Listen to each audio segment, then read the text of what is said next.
What does world-class real estate look like to you? Try to combine old-fashioned traditional estate agent values, but with all the modern tech that can help you move that forward. Excellent communication is at the heart of what they do. Great real estate looks like strong leadership. Consistency. This episode is sponsored by Iceberg Digital.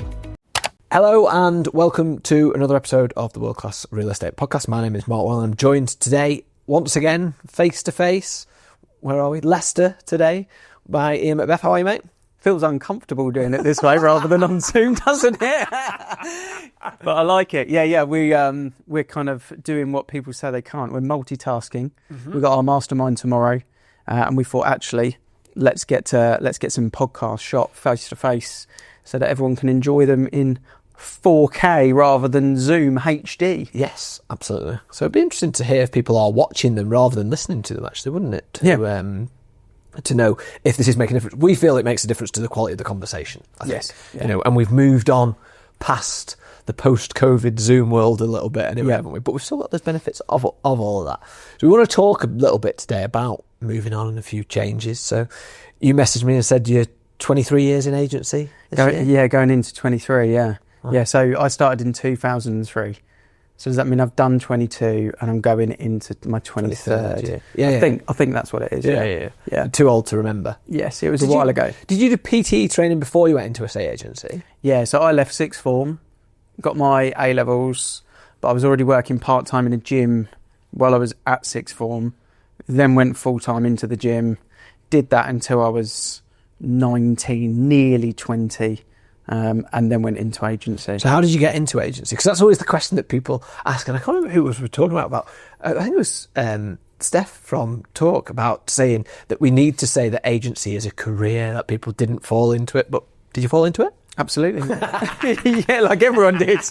Like 98% of estate agents. It's funny, isn't it? Yeah. No, so how did I get into it? So I was a fitness instructor, and I kind of thought, because my dad ran a gym, and I very much thought that was the profession I wanted to be in. And it was good because I could talk to all sorts of different people. I always had that ability to kind of talk to old ladies, to the young guys that came in. And obviously I was a young guy myself. And also walking around the local town of Wokingham with personal trainer on your T-shirt on your back at lunchtime just felt so good. I know it sounds bad, but at 19, it just felt so good. So it had that appeal, but the money was crap. Yeah, that's where things started to change, because I was like, do you know what? I can't do this forever.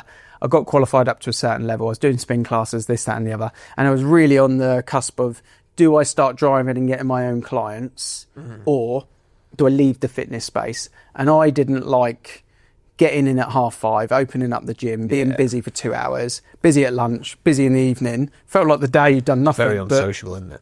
It was just, it wasn't for me. And then a friend of mine had started working at the company that I ended up going to. And he said, come over and do this with me, a guy called Sean.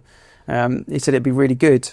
And it turned out that the HR person that did the screening, I was training her and supporting her on her lunch at the gym. So it all kind of went full circle. And I only ever went for one interview with one estate agent, and that's the one that I got. Turns out it was fairly straightforward, the interview. And I was in. Can you listen? Probably not bothered about whether you can listen. Yeah. Can you speak? Are you presentable? Yeah, let's go. Yeah. That sort of thing. Yeah. From being in the gym, I was fairly chatty, fairly confident, and it was just a case of listening, understanding what it was about. And you've got no idea, have you? I mean, even now, people that, the people listening and watching this will go, there's so much that goes into a estate agency, but every time a new starter starts, they've got no idea. I think it's funny, isn't it? People have bought and sold houses, and they come in to the industry and say, I've got a bit of experience, I've done this, I've done that. And then within a few days, their mind is like blown by how much goes into it. But do you think that's changed from when you started 23 years ago then? Or how much do you think has changed? I think it's changed massively.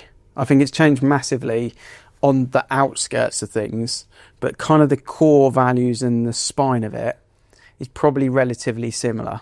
And the only things that have changed is now there's more awareness, I think, for the public around a lot of stuff that wasn't there previously. Like leaseholds and that sort of thing, you mean? Or? Yeah, and just how estate agents have been portrayed over those 23 years. Like in that period of time, early on in my career, there was the whole Foxton's watchdog. Yeah. Do you remember that with the, they were filming them with their minis and they were doing, was it Chop Shop or something like that? They had on the contracts. And then obviously we've had the recent stuff that we've spoken about, but I think there's... not that much has changed then.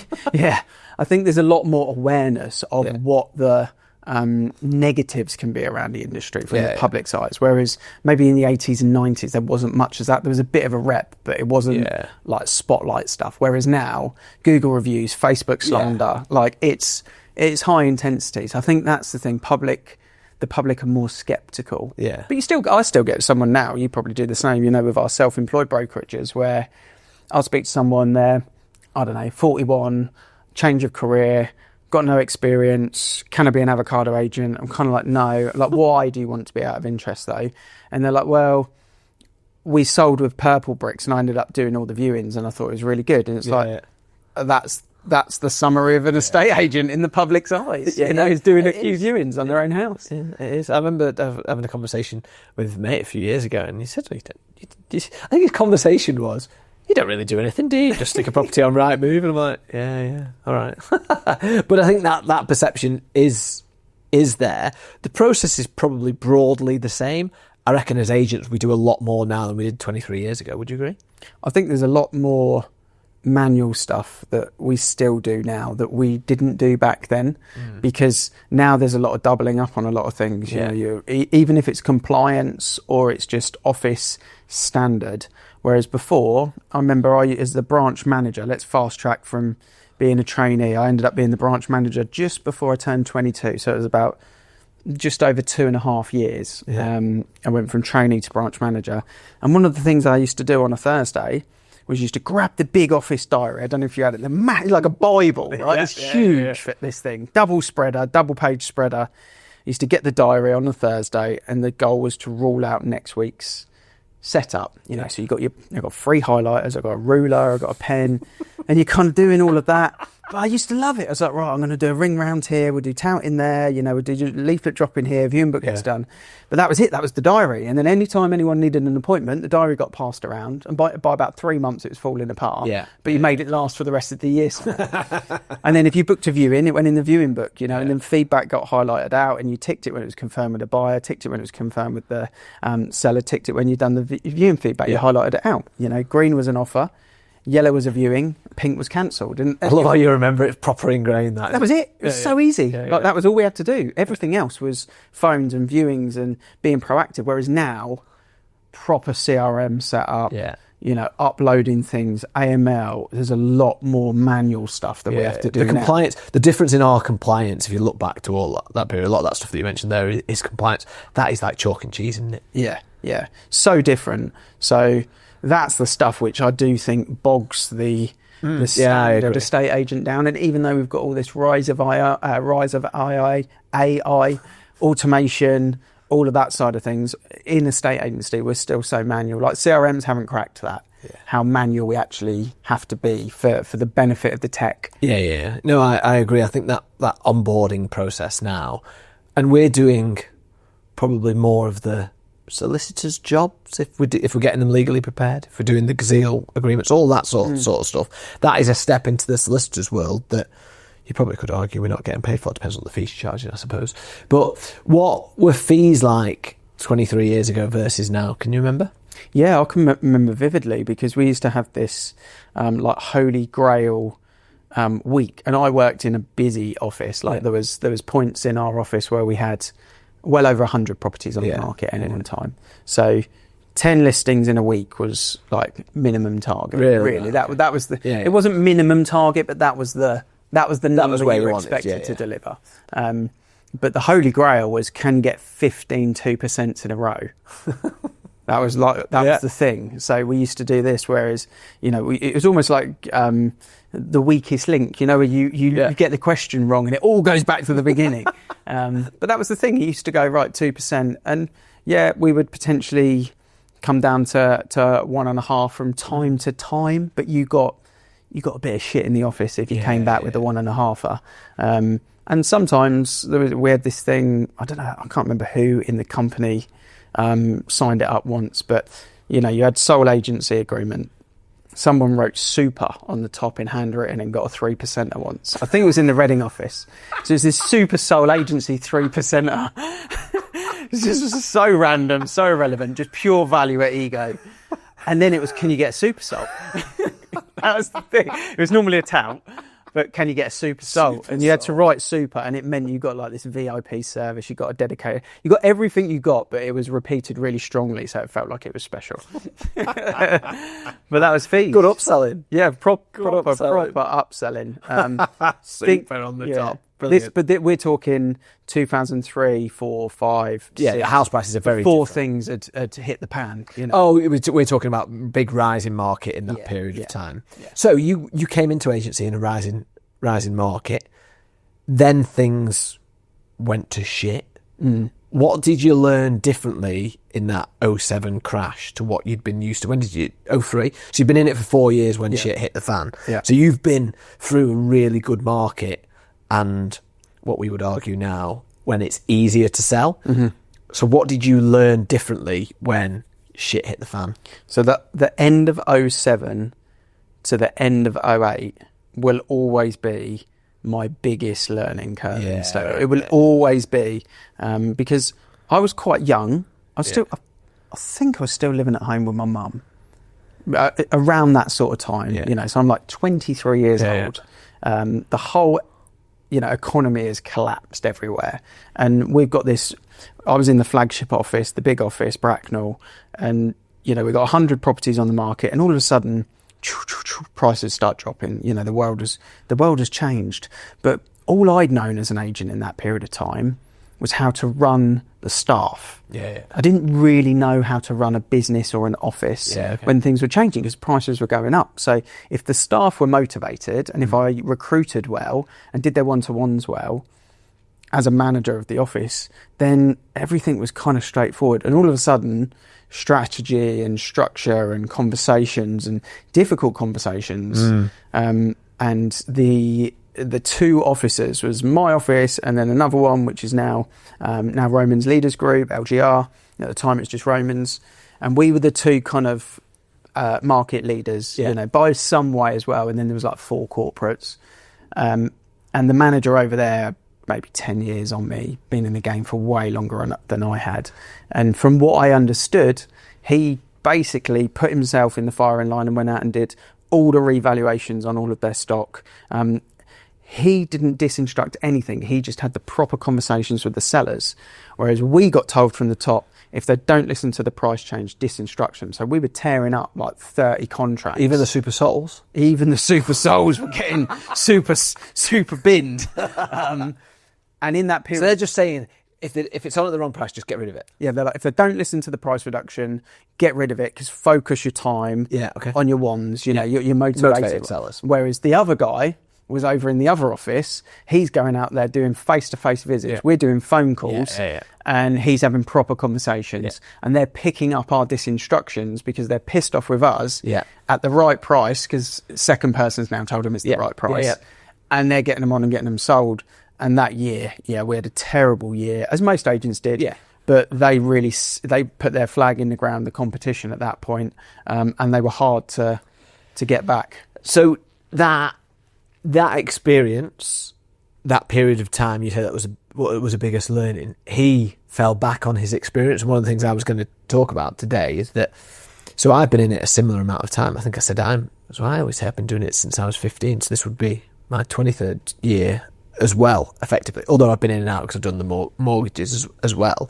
But I think one of the biggest things when I go and see people is there's nothing you've not seen. There's no situation really that you've not dealt with. Yeah. So that competitor of yours fell back on his experience, presumably from the previous thing, which you could then do following on from that. Yeah. So experience is massive in agency, isn't it? You've got to live it to do it. It's just one of those things. And a lot of people that started in similar times when I started, or a year or two after, or a year or two before, that tough bit, they left and never came back. Yeah. because Yeah, it was too tough. It was a test of character, and you had to go for. You've got to love doing it, I think, at that point when it is really hard. You do have to love it, and also you've got to be prepared to have your pay slashed. Yeah. You know, because most of us were earning 30-40% of what we were earning before. All the bonuses. Yeah. We used to have a quarterly bonus. If the office hit its exchange target, everyone got $1,000. Yeah. You know, and that was like the best thing in the world. You could get 4 of them in a year. Yeah. All of a sudden, there's none of this going on. Yeah, you know, all of a sudden, you're right back down into the early teens, and you're kind of, you know, you're struggling at the end of the month, but you understand it. So the ones that stuck through that got so much experience, learnt so much, and they were just quality agents. Then when the market eased and got a bit simpler. The thing I remember about that is I just remember there being no buyers. I just remember thinking, like, the phone's not ringing, you're ringing people, they're not moving anymore, their plans have changed. Yeah. So when you get a buyer, you've got to like really hold on to them and try and find them something. But that was my memory of that time. And I remember, obviously, we're a family business, there was no money, like the world has changed very, very quickly. But I just remember thinking, where's everyone gone? Yeah. That was my resounding memory of that period of time. Do you remember thinking the prices as well? Because the prices in 05, 06, you were kind of like, wow, these are big money. Yeah. And then this was not a minimal drop. We're talking 20, 25, 30% on certain stuff, you know, from listing price. It was a serious like slash of prices. And back then when you've got, you know, where I was working in the market, maybe the average price was 220, something like that at the time. 170 you're telling people, you know, and it's like, but then all of a sudden things did ease, didn't it? And because they were so cheap and people had seen that they'd been at X, it did come flooding back. And, well, one thing I really learned at that period of time is that it's the changeover value. So the amount of conversations I had at that period of time where we're saying, okay, your house might be worth 30,000 less than you thought it was, but the house you're going to be buying because you're wanting to move up, that's going to be 50 grand less than you thought it was. Or if not that one, you can go and find that one that, you know, ticks most of your boxes, but you can get that 70 grand less than you thought it would. So all of those conversations, and that, you know, and they're, you know, not the easiest conversations to be had with people. That builds a skill within that. We also put a lot of people. We built a decent rental portfolio at the time on the back of people who couldn't sell. A lot of people couldn't sell and rented it out. Yeah. And there was that changeover in mortgages, and then they could allow them to free and go on. That cycle is, you know, Mike, my business partner's more lettings background than he has been sales, but he always says, you know, if you're listing a rental property, especially a family home, just putting it in the fridge till they're ready to sell it. You know, you're making money on it, and then you're going to make money on it again when it sells. That's a great say. And it's basically that's what you do with them. But the amount of times you see can't sell let happen because the market shift, and then all of a sudden, like we're seeing now, it kind of goes the other way a little bit, and now everyone's selling the portfolio. It does, those things change. I think also you become really good when it's tough at like reading behaviours and listening to instructions and needs and kind of desires. Because that hot kind of topic, I can't remember who used to do it, an industry trainer, but that sort of hot topic, little bit of hot point, if you can get that from the buyer, what's the real reason for the move? If you can find that, then everything else you can sort of navigate around. Well, that's the saying, isn't it? We deal in property, but we deal with people. So actually finding out about what is important to them. We used to talk about it in financial services. Know your client. Know what is important to them. And I suppose what maybe you got wrong in that period of time is you just went out and did it over the phone. You couldn't create those real connections, whereas your competitor was sat in front of people, reading their body language, and then being able to work off that. But in that time when you're getting rid of them, you're probably getting rid of some motivated sellers, because really what you're looking for in that is you're looking for your motivated sellers who you should spend your time with. And that's what you learn to read in a difficult market, because to be quite frank, when you've got loads of stock, because we're in a period of it now, stock built up because stuff isn't selling, but when you've got that many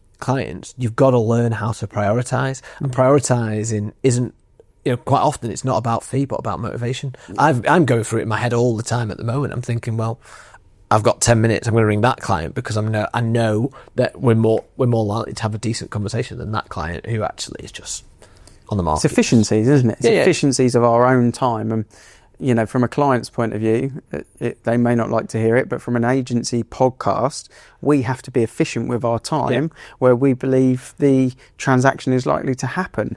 And that's the harsh reality of the business we're in, because as we said at the beginning of the podcast, we're so busy, there's so much to do, we have to be efficient with our time. And that is the challenge that the industry kind of faces on the wider scale.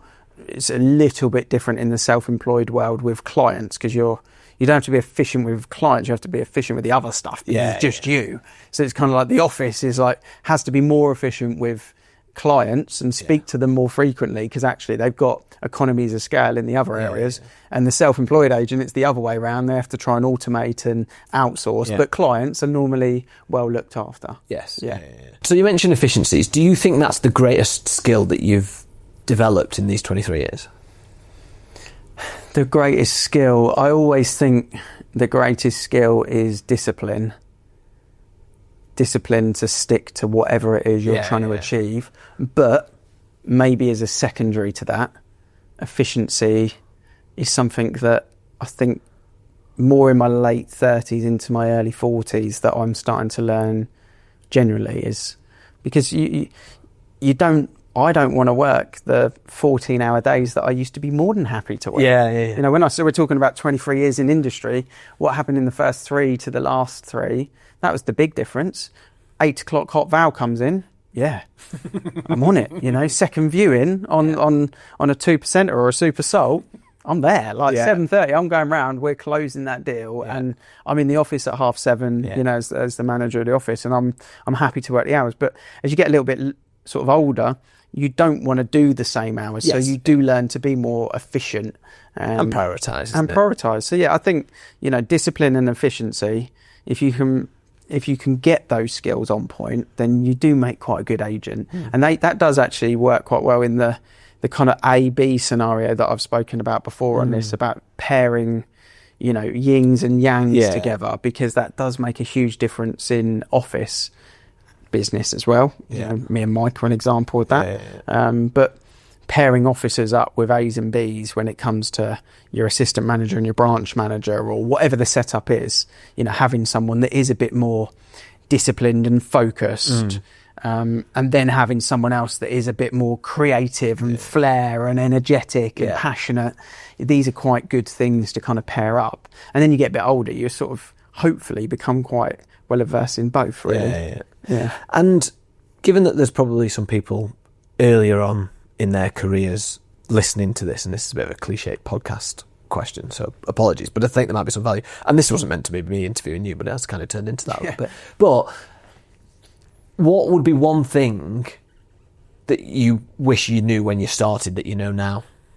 Or if you could give some advice to your 20-year-old self starting out in agency, what would it be? I think the only thing that I probably underappreciated in the first decade was I was really sales competitive driven. So I was all about the awards, reputation, and really just being that kind of that punch ball difference in a branch to go, right, this is the structure of how. I was always quite strategic. I wasn't like centre of the attention in the office or the most important person, but I would always make sure that if it was turning into a bad week, I'd do make something decisive happen to do it, and that normally came with some level of energy. What I've probably learned in the second or the latter decade of my career is less about the sales and the punch bowl decisions and more about the marketing and advertising and kind of understanding how important things like getting the right brand reputation is. So I'm more looking externally at a business and a reputation than internally in a business and its reputation, because before it sort of didn't matter what the public thought of us. It was all about the internal focus. Where are you at the quarterly awards? Very internally referenced. Where are you at the annual awards? Who's going on the trips? Who's getting the pay rise at the end of the year? Whereas then the latter decade, I'm more about what's the public reputation, because all of that will then domino into what more self-aware from what people think of. Well, you're changing from being an individual within a business to being a business owner, so that's a natural But I was still progressions. running a branch. I was still looking at things, we had a team of 14 at one point. So I was still very much looking at it, not just from my point of view, but from the branch's reputation. But it was internal. Yeah. The public weren't important. It was the 100 people in the company that were important at that time, because that was the rah-rah of agency. Probably still the case, given... Probably still the case in a number of corporates, given the sort of TV programmes that have been out over the last few months. Yeah, quite possibly. What about you? 23 years later? I think mine would be something around consistency. I think in my 20s, probably similar to you, I could have the energy and I could put the hours in and I enjoyed doing the deal. But actually, as a human being and as a business person, would probably be very inconsistent, going one direction then the other, make very snap judgments on doing things and then do things differently. I think it would be more consistent, probably be better at setting my own goals and that self-discipline that I've learned much more in the last few years. I sometimes now wonder if I had the discipline that I had now when I was in my 20s, what I could have achieved, not just in work, but generally in life as well. But then you don't know what you don't know. So you go back to talking about those prices. You think of those prices, what they went down to in 2008. Imagine if we'd have bought 10 of them now. Yeah, exactly, yeah.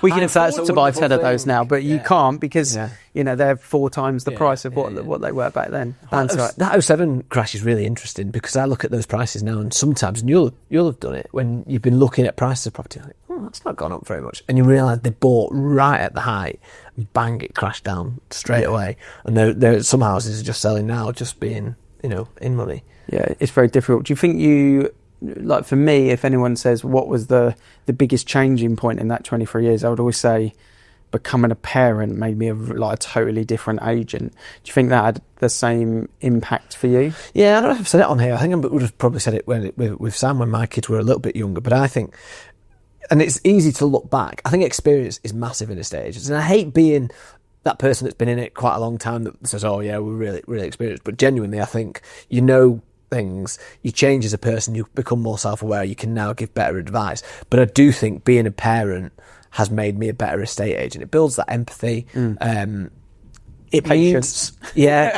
Patience. It also means that you can understand, we both sell houses for families in the most part. We can understand what they're going through, feel their pain points. It gives you something to relate to clients about. I am always constantly telling clients about my kids, what they were doing at the weekend. It's a good reference point that no one can say, oh, I don't want to hear about your kids. Well, they could, but it'd be quite rude. I think that single point has probably been the biggest part of improving me as an estate agent. And, the biggest, most success that I've had is in the last 10 years, and my son's 10. There's no coincidence. Obviously older, experienced and what have you, but I think it does build that empathy, but it also builds that self-discipline, and as we talked about, efficiency, because when you've got kids at home, you don't want to be in the office till 8-9 o'clock at night, which we've done. I've done. I used to take it as a bit of a badge of honour when someone says, "Oh, bloody hell, you're working late." Yeah. Whereas now, I'm not interested. You've got to be home to see the kids. It was that internal reputation. You wanted to be the person working late. I think it definitely changes the moral compass and how you look at things, and I think it's a big turning point for a lot of people. So a lot of people leave the industry when they've had kids as well. Yeah, it goes one of two ways, doesn't it? We haven't rehearsed the questions for this, and it's just been a total natural chat. But as it comes to me, like 23 years on, what do you think the industry is going to be like in 23 years from now? I don't know. We might be in it, we might not be. We'll definitely be keeping it. If we're knocking around, we'll be keeping an eye on it, even if we're not working in it because we've retired or whatever the case may be, which is a scary thought. But as an industry, like, how different do you think it will be? Because it's not actually that different, is it? I was surprised with your answer when you said, "Oh, a lot's changed." It depends on your reference point. A lot has changed, and then in many ways, nothing has changed. I think the thing for me that's a big change is because when I started, there was no iPhone, no smartphone. Yes, So the biggest change that we've experienced in our time is the internet. Yeah. Now, and that is pretty major. And it's a pretty major thing because window cards and newspapers, and it's quite different. Social media, etc. But actually, in a roundabout way, not a lot has changed other than that. It'd be really interesting as to whether AI disrupts the industry as much as the internet has. I think there is going to be massive efficiencies gained from AI, and companies that take it on quickly will develop. But I still think in 23 years we'll be operating in a very similar industry.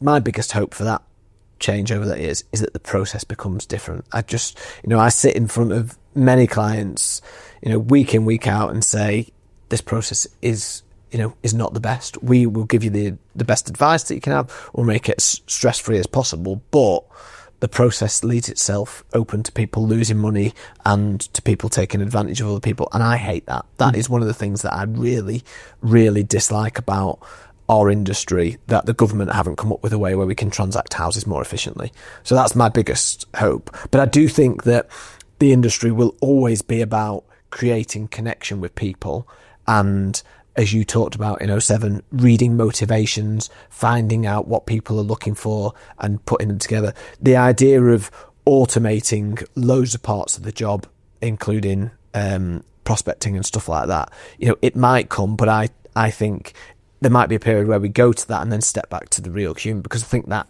emotion and the empathy and the ability to build connection is something that I don't think AI is going to be able to do. Yeah, it's interesting.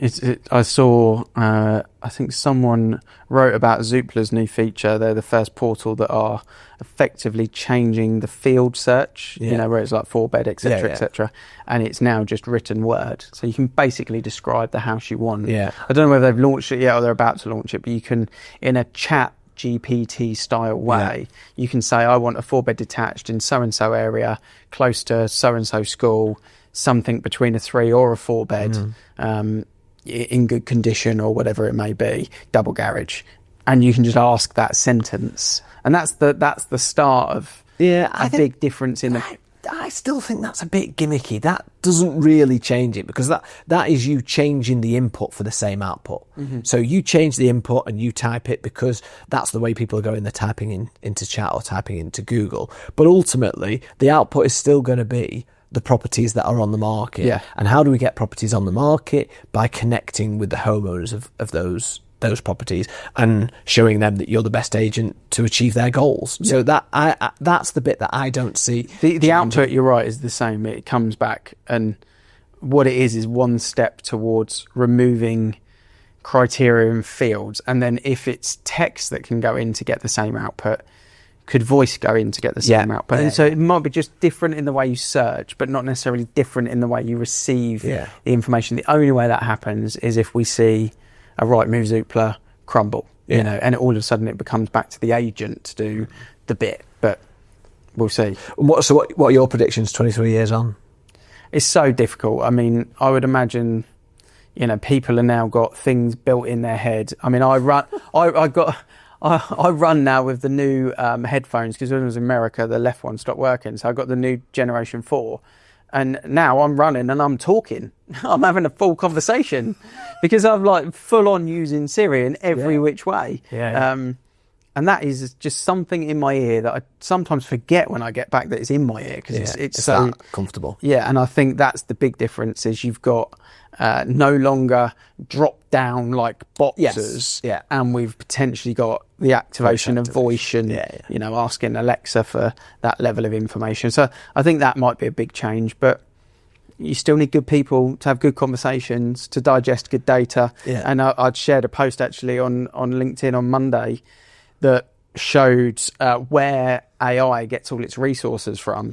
And Reddit is number one. Now, the information on Reddit is not guaranteed. That's people, and then Wiki is the second. So if they're the two biggest sources of AI's information at the moment, it's there to be manipulated by a human. So you always need to go human on a big decision as the final trust. Did I tell you about this actually? Whilst we're on a bit of AI, about how I had a debate with a client based on pound per square foot that ChatGPT gave him. So I had a client who was looking for a premium house, and he was questioning the price of one of the premium houses that I was marketed.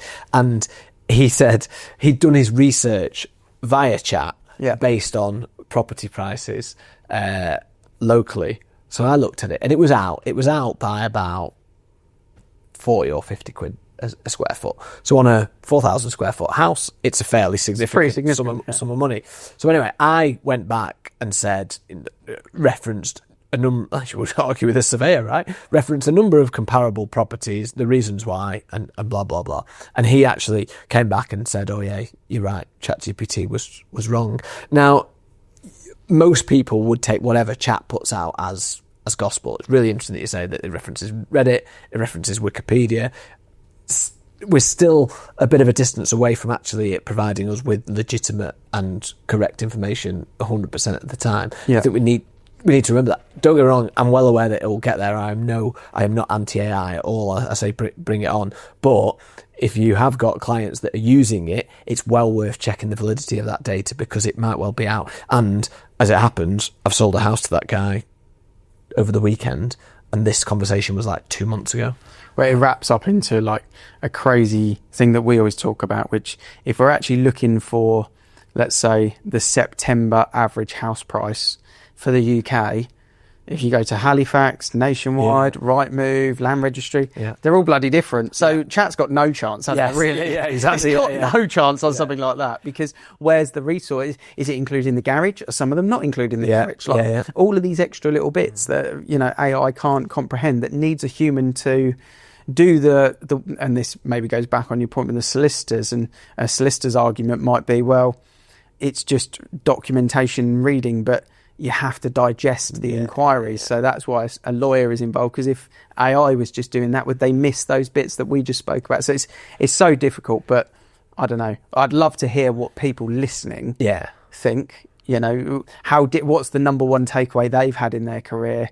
What's the biggest challenge they ever had as an estate agent? Because we could do a whole episode, if we get loads of feedback on that, we could do a whole episode on what the audience thinks about those things. It'd be great. Because part of this, and I was explaining to somebody on the way here, part of the reason we come to the mastermind is to share the ideas, the successes, but also a lot of the problems that we've had, and how we get over them. So those people that are listening or watching today's episode, if they share their ideas, we can talk about them on the pod, because there will be listeners, younger listeners, who aren't as experienced as some of the other listeners, or as experienced as us, that will actually get a lot of benefit from this. And hopefully there's been a lot of benefit out of today's chat, because we've talked about very different markets. We talked about our experience. We talked a little bit about where we think it's going.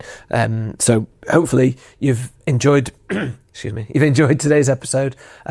Please share it out on social media. Share it with colleagues. I'm Mark Worrell. He's Ian Macbeth. Thank you very much to Iceberg Digital for sponsoring today's episode, and we'll see you again next week.